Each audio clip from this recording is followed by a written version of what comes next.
Guys, today we're going to be talking about how to make Blender as efficient as possible, so that way you guys can create great things more efficiently, more fast, and still make sure you have the best quality. Now, there's going to be some things that I'm obviously not going to be talking about in terms of like setting up your lights and shit, like that's on you, but what we're going to do is just make this thing work as best as possible with some tips, plugins, a bunch of other stuff. This video is going to be pretty long, considering that I'm pretty much going to be going through everything that I use in order to make Blender more efficient for me as a solo artist, independent, freelancer, whatever you want to call me. I need to do these things fast, usually under like week deadlines, so being able to have a fast, efficient workflow is best. So we're going to be going over things like modeling, sculpting, character animation, character modeling and creation, texturing, fucking all the works. So let's go. Let me show you one of the most pesky things that happens to happen in Blender. If I were to open up a version of Blender, this happens to be an older version that I don't use too often. If I open it up, you always have to click on your stupid settings every single time. Now, what if I could say you didn't have to do that and you could open up the version of Blender that I normally use and have it open up with exactly what you want, everything already clicked, even in cycles with GPU compute and all that stuff? Well, it's simple. All you have to do is open up Blender, have it with whatever you want on. I have my asset collection here, which we're going to be talking about a little bit later. Click all the buttons that you want to keep on every single time you open up Blender and do File, Defaults, Save Startup File. So now every single time you close Blender and open it back up, you will automatically get this starter file. One of the most simple yet helpful things, because sometimes you might forget to change your color management to standard, like I do. Alright, now let me talk about something else. Unreal Engine. I like the way Unreal Engine is set up for a lot of reasons. Its rendering power, its ability to drag and drop assets. There's a lot of reasons why I like Unreal, and I want to transfer over a lot of that into Blender to just make it more efficient as Unreal is. The asset browser. This is one of the most important things that I think not a whole lot of people talk about. You might have a model or models or effects like GeoNode projects that you want to reuse on multiple things, and the best way to do that is with your asset browser. So I have all my GeoNodes saved. I have some models that I end up reusing a lot. If you happen to have like a project where you know you're going to be making a bunch of scenes using the same asset because you're making different locations, this is perfect for when you model all of your assets. Keep them into like a separate file path. So now whenever you have to make your scene, you open that up, you drag and drop objects like barrels, pipes, and extra doohickeys. I have pretty much all of my assets saved onto there, especially if it's something that I use a lot. A lot of times I'm using GeoNode, so it's one of the best things that you can use, and it saves so much time. Next thing, character animation. This one's one of the like annoyingest things, especially if you have to go from character creation to rigging to then animation.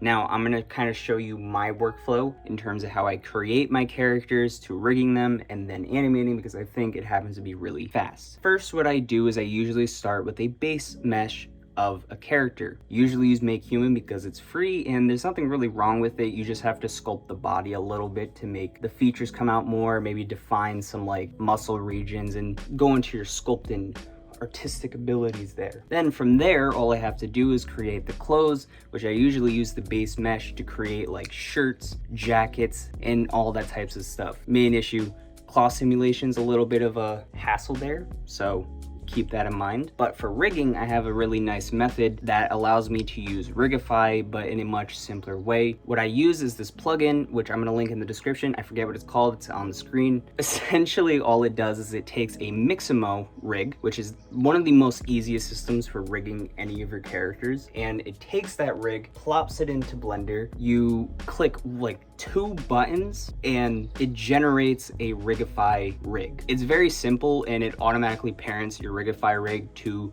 the character. There's some tutorials on it, but it is a very fast process, and to get a Rigify rig that fast without having to mess with placing bones and stuff and maybe adjusting a couple sliders, it's really simple, really easy.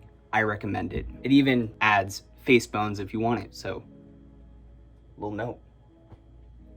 Now for the actual animation side of things with Rigify, sometimes there's some things that can be really tricky. Getting the right facial shapes, finger positions, and having to animate those parts by hand is usually quite annoying. Now to solve this, there is a neat little thing built in Blender called Pose Library, where you can actually save a pose of a character and actually switch to it. It sort of works the same way as shape keys, but with bones. And you can do this with any kind of rig. It doesn't just work specifically with Rigify. Maybe you have a guy having to go like, ah, and then go like, ooh, and then be like, like you want to get all the facial poses that you want in there, and you can set them as poses that you can easily do. I usually use it specifically for fingers and facial stuff because that's where I struggle the most at. Everything else I usually like to do by hand. It's just a personal preference, but you could do full-on poses and actually have your character go from standing to this in like a matter of seconds, as long as you make it once. Next thing, let's just efficiency here. Now, you know what could be annoying sometimes? HDRIs. I always hate having to go to like HDRI Haven and actually like finding a perfect HDRI, and sometimes they don't even turn out that great in the full result. It just doesn't work for me. Now, there's a really nifty plugin called Pure Sky. It's not free, I know, I'm sorry, but it's perfectly valid for those if you're willing to pay the 80 bucks that it costs to actually create essentially the same thing that Unreal does with their lighting system, where you can adjust the sun's like position, time of day, clouds coming in with volumetrics and stuff. Other neat little things. I think it has like auroras. It is one of the best things because now you don't have to fiddle around trying to find the perfect HDRI. It's already built in and it's like game ready. You can time lapse stuff. You could animate these features, and it even has the ability for you to go from like land to space. It's insane, and I highly recommend it, especially for people who are trying to do realistic rendering and trying to bridge the gap between Unreal and Blender like I am. So, you're welcome. When it comes to building out your environments, I think the best way that most of us can agree to go with is procedurally. This means using plugins like Buildify, which is free, and you can easily replace the parts of the building to make your own unique building. But I recommend a lot of things that require GeoNodes because it's essentially all procedural. Procedural trees where you can draw it on a curve, procedural lightning, procedural grass, procedural rocks. All of these things are essentially really nice things that you can easily replace textures with, but drag and drop to any scene and make a custom made whatever. For the most part, having all of these options, especially in your asset browser, is really helpful for creating scenes fast and efficiently. More thing. Now, if you have the budget, I would also recommend maybe possibly getting Embergen. Making explosions in Blender is ridiculously annoying and it's not at all worth it in my opinion. I always prefer to use Embergen. If you have the option and you have the money, please get it. It will save you so much time having to fiddle around with stuff.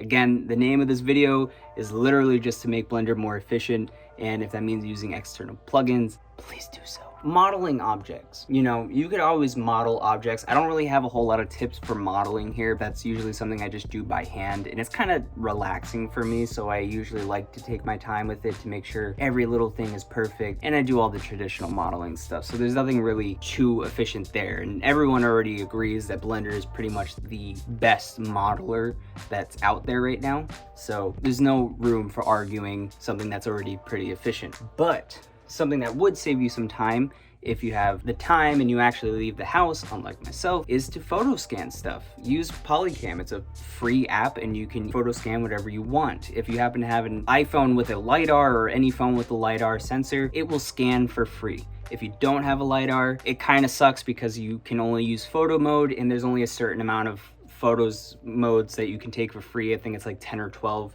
and then you have to start paying for it. But photo mode is actually technically way better. So I would recommend it if you can pay for it, but for the most part, LiDAR, all that stuff, you know, I always use LiDAR. It's easier and it saves you time. You know, if you're ever out and you find something unique like a fucking fire hydrant on the ground, do it. I did this campfire because I was bored while I was camping one day. So now I have a campfire. Add that to the asset collection. Fast camping scene. Bitch. Here's the thing. I want to talk about GeoNodes just a little bit. You guys probably don't understand how much GeoNodes is going to save you time. The idea that you can make stuff procedurally, undestructively in a sense, and be able to really adjust things and create Moss effects, little like scattering systems. So instead of using like hair particles, you use a geometry node system to scatter objects. There are plugins that do this for you, but GeoNodes saves you so much time, and I think actually dedicating some time to learn GeoNodes will actually help you better what you do. And if you ever follow a tutorial, you can easily save it into your asset collection like I've mentioned before, your asset browser, and actually have it there. I really recommend getting into GeoNodes just a little bit and actually trying to understand the ropes. If anything, follow a tutorial, do it all the way through, and once you have that thing, you have it forever. Think about it. It's not a one and done deal, man. That donut for Blender Guru, you could be reusing that. I don't know when you're gonna use a donut in a video, but reuse the goddamn donut. Reuse your shit. Reuse your shit. Reuse your shit. So for this section of the video, I have asked a select few of editors that you might have actually heard about, especially if you're on Instagram and you follow me and the people around the AMV community, you might have heard some. And there's also some other bigger editors in here that I have asked questions about. And pretty much what I have asked them is what do they do to make Blender more efficient for them? Some of them have either little experience with Blender to really big amount of Blender experience. So let's get into this. First up, we have my friend Alex, or ERX Anderdale. I don't know how to pronounce his @ He says, apart from Node Wrangler, I just use the Ian Hubert method with environments. It's fast, and 70% of the time it can be photorealistic.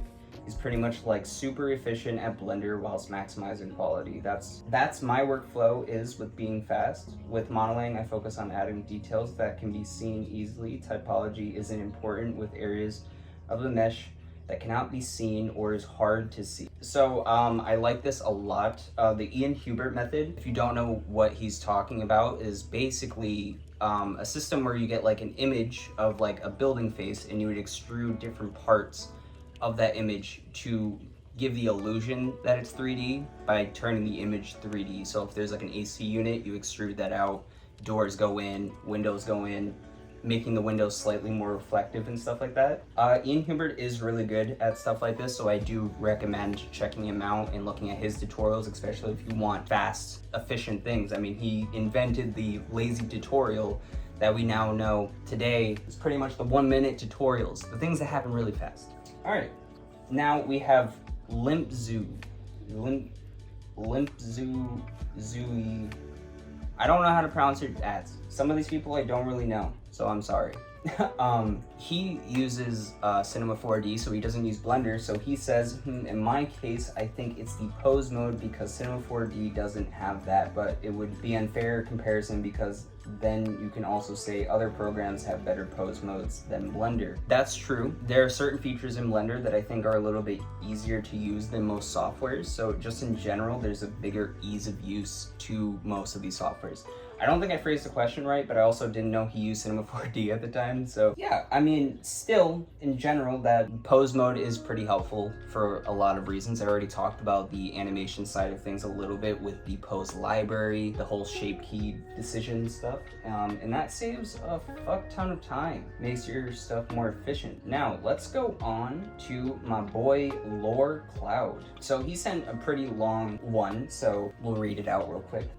There's one thing that's pretty useful when it comes to exporting and compositing in another software. I use a file output node, and because I use After Effects, I know that TIFF files are faster than PNGs. Didn't know that. So when it comes to saving multiple passes, if after each input you put a backslash in the file output node, it'll save each pass to its own individual folder. So for example, beauty/alpha/shadow/AO/ etc. That's crazy. I didn't know this. To be honest, I don't really render things out in passes like that. I usually will render out like passes of different objects, so like backgrounds and foregrounds separately, because it saves me time and things render faster, or as well as miss passes if I want to do an After Effects fog effect. But if you are working with passes, this is probably a really good information to know because I didn't know this. It's pretty good for organizing your passes and keeping folders clean. Yep. Also, if you need crypto mats, passes, or ZDepth in vector pass for motion blur, make a separate file output node and set the multi-layer EXR and set to multi-layer EXR. You don't need to add backslashes to the names of these inputs as it's handled differently, and you wouldn't need separate folders for them as it's all well contained within one. That's crazy. First of all, I know a little bit about CryptoMats. If you don't know what that is, it's sort of like a weird, I think it's a plugin in After Effects where if you render it correctly, you can actually select different parts of your thing. So if you render like a screen, you could select the screen in After Effects and have it automatically like create a matte layer for you. There's a lot of stuff in here that sounds really helpful, especially for the ZDepth stuff. I usually use MistPass. That's kind of like an example for me using that. Vector passes is a more complicated way of doing motion blur. Most of this sounds really good.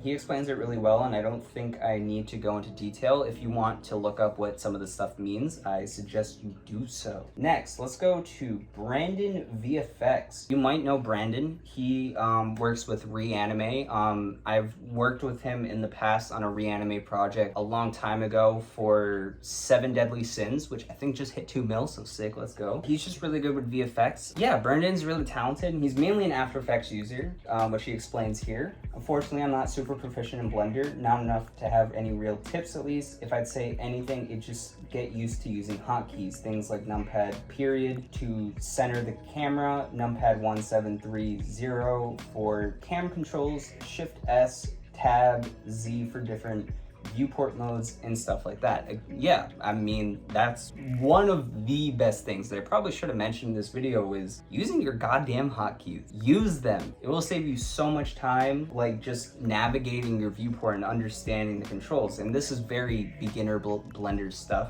So definitely look into actually trying to figure this stuff out. We have Xsense, someone you guys might know from the editing community and stuff. A little nice insights from him because he's very talented. Let's just read out what he has to say. I use hotkeys for almost everything I do. I think learning those speed up the workflow process. I see a lot of people rotating and moving things with those handles. Blender Kit is really useful to get nice materials / HDRIs. I think in the preference tab, you can max out the undo steps. That's all he can think of. So yeah, he mentions the hotkey thing, same as Brandon. Again, hotkeys are really important for maintaining workflows and making sure you're fast. You'll probably see me like clicking a shit ton of stuff in my tutorials, so hotkeys. There are plenty of tutorials out there. I'm never gonna be making one for that. Don't ask me to. Yeah, and he mentions Blender Kit as being a really nice, useful place to get materials and HDRIs. Yeah, I mean, actually getting HDRIs and materials, I have mentioned Pure Sky in this video. I guess it's a really good site. I don't think I've actually used Blender Kit. I usually just look up free materials online. There are plenty of free materials out there. I'm not sure if Blender Kit is a paid software thing that you use, but probably a good idea. I know Blender Guru has his own site that sells like models, materials, and a bunch of other things that I also recommend. I think they're paid though. So again, there's a lot of places to get this stuff, so that's definitely a really good thing. Also, he mentions the preference tab, you can max out the number of undo steps. I have done this. If you go to file or edit preferences, and you go to, I believe, system, I'm not sure where it is in the software, but you can max out the undo steps. So that way you're not limited to like the default number, which I think is like, you can only undo something like 30 times, let's say. You can undo something like 400 times, or I think it's 256. I don't remember, but this is very helpful because sometimes you'll go through this whole process and realize it sucks, but you need to go back to that. You need to go back to that end state, so you have to undo all the way back there. So this is really helpful because I think you can max it out to like 256, but I think it goes even further than that, so don't quote me.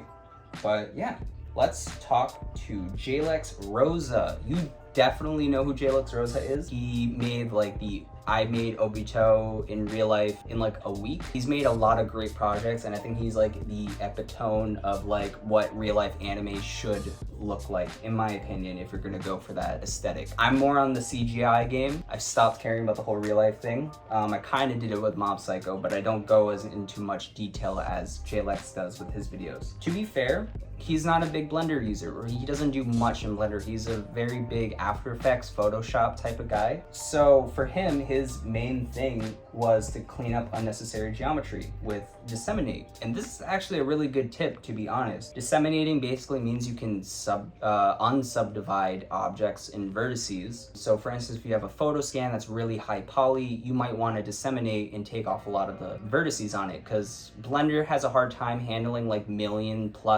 verts, so you usually try to decrease those to like really nice numbers, and disseminating is what does that. Too low, it'll look shit, but a good way, or a good rule of thumb when using dissemination, is if something is really far away in the distance, disseminate the fuck out of it. Anything that's really close to the camera, you might want to keep high poly, because that's where all the detail is and that's where the focus of the scene. Nice things from Jaylex, the boy. If you're wondering how I got any of these people to text me, most of them follow me on Instagram, so I'm able to, actually all of them follow me on Instagram, so I'm able to actually text some of them. I am waiting on one more person to reply today, so I might record another take or just a section for this, but we'll skip that for now. Now we have Zaro. He sent some audio messages about Blender, because I had sent audio messages to most of these guys. We're gonna listen to his thing. Okay, I might have like a few tips. So I would probably say I basically do everything manually, you know. Obviously I have like an asset collection, you know, in like my drive or whatever, my hard drive. So whenever I need something, I have like a big collection there throughout, you know, all of my projects. But something I like to do, I use the SSGI add-on, and I don't know if it's free, or if it like costs.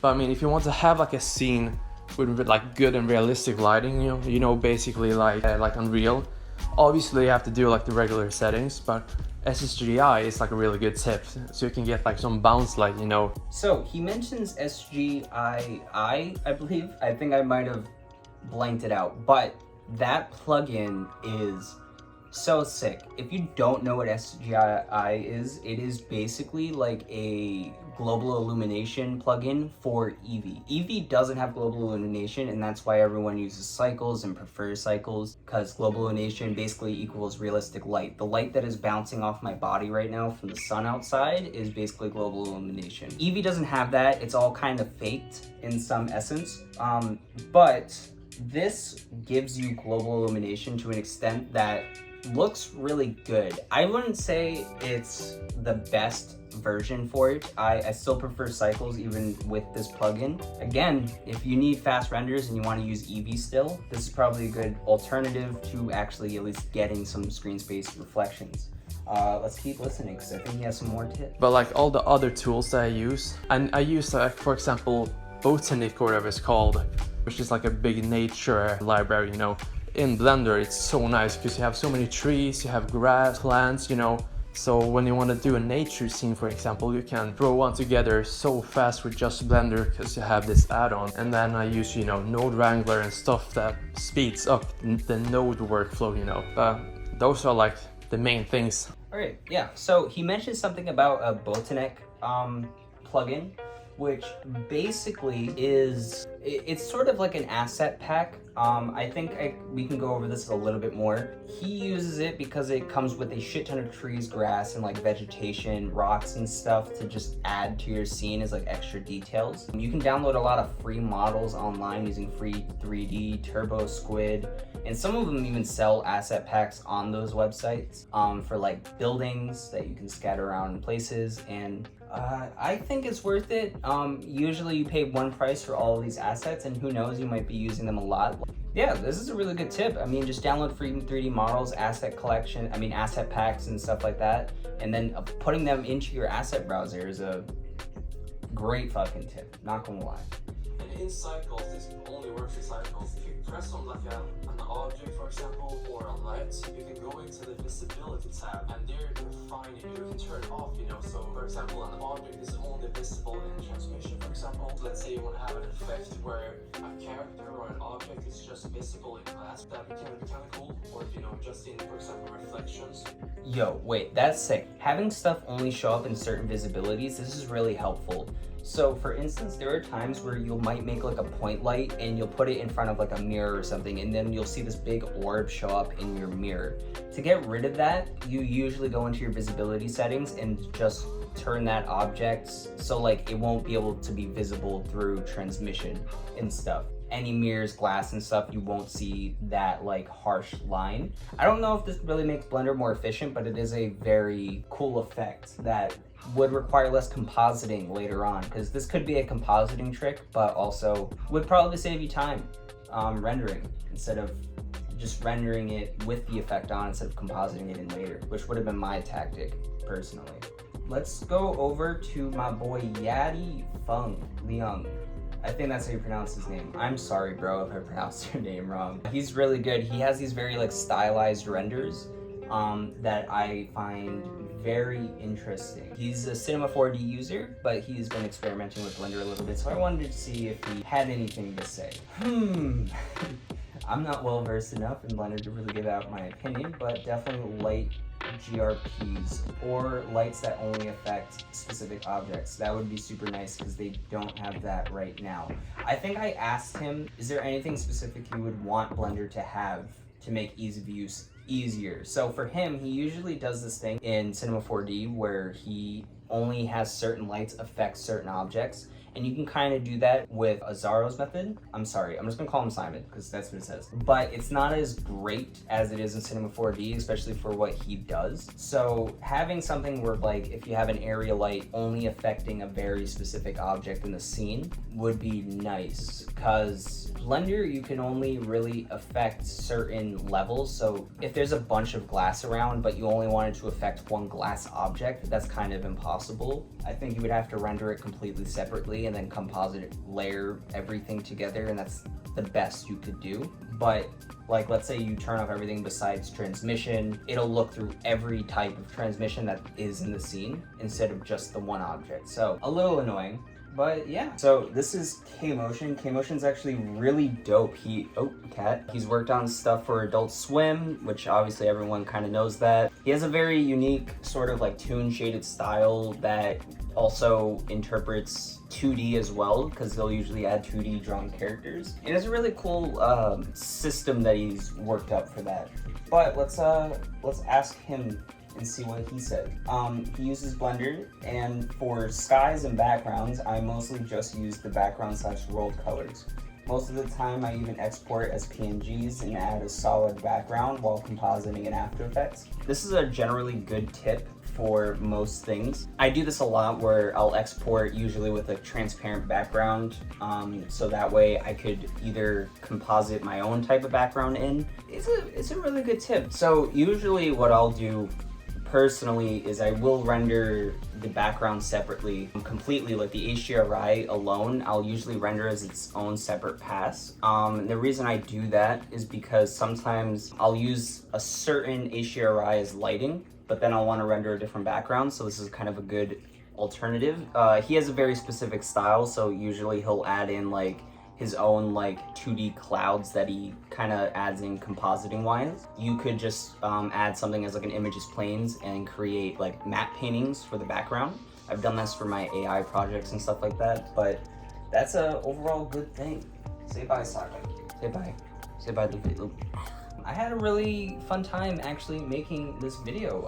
I didn't expect so many people to reply, considering who some of them are. I figured most people would be like very busy, like Yadi and JLX, Accents and stuff, but most of them were really willing to do this. I want to know from you guys, do you think I should do a separate video or separate videos where I actually ask editors things to do?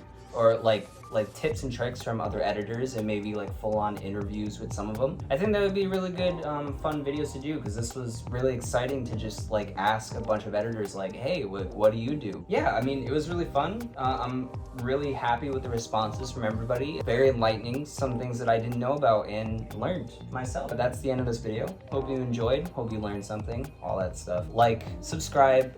If you subscribe and I get more subscribers, it might be easier for me to ask more people. Think about it. Yeah, all right. Peace out, guys. I've been recording for like 30 minutes and I have to see if I can cut this down to like 10, so wish me luck.